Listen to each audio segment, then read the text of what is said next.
What's up guys, this is Edge Riders TV, I'm Evan Rogers and I'm going to teach you guys the structure of a skateboard. Okay, so first is the grip tape.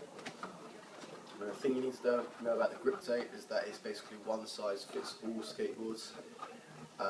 Another thing that's interesting about this grip is that it has little holes all dotted throughout the entire grip, and basically all that does is when you grip your board, sometimes bits of air will get trapped inside the grip, and the holes is just that sort of extra release so you don't get any permanent air bubbles.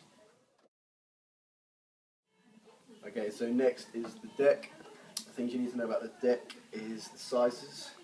Lengthways averages between roughly 29 to 33 inches, but the most common size is about a 32 inch board. Also widthwise varies between 7 to 9 inches. The average size is roughly 8 inches. What's different about these sort of quality boards is that they have a concave, which is something you won't find in a lot of these cheap boards you might find in these local shops, and this allows you to flip the board with greater ease. Also, the board is made from 7 pieces of plywood, which gives it its durability. A normal piece of oak wood board would just snap in half. Okay, next is the hardware. These basically connect your trucks to your deck. There's 8 bolts and 8 nuts. It comes with an Allen key fitted for the bolts, so you don't have to spend ages trying to find the right size. Size-wise, lengthwise, the bolts are about 1 inch long, and that's the sort of size you want to aim for, unless you want to use risers, which means you're going to need a lot longer size bolt, because the distance between the end of the truck to the board is going to be a lot bigger. So next is the bearings. Things you need to know about bearings is they come in different speeds, and that's measured on an ABEC. So the lower the ABEC, so ABEC 3, won't spin as fast as like an ABEC 9 would.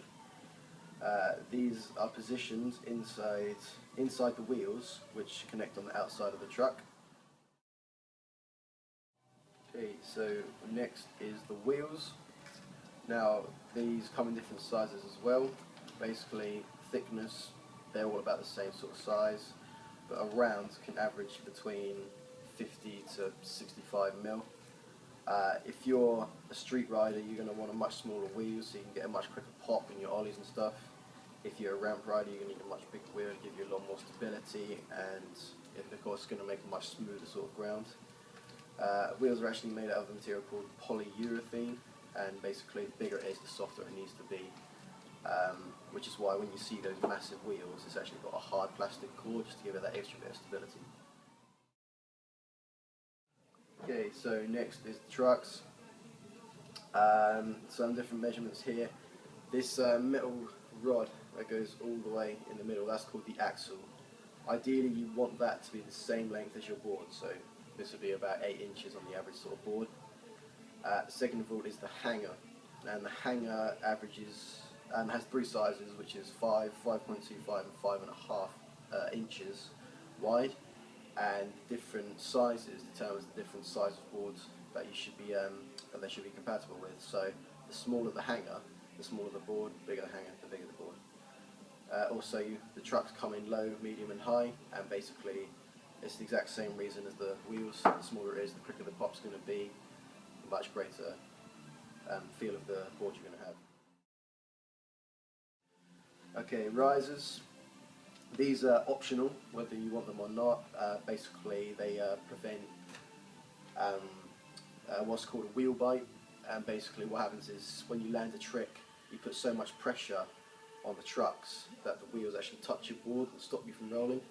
So the risers will prevent that, and they'll get you a lot higher for someone who doesn't like to be certainly that much lower. Also, a lot of ramp users will use them, of course, to increase the size from their wheels to their boards because they're going to be a lot bigger. So yeah, risers. Okay, so these are all the bits you need when making your skateboard, and the final product should look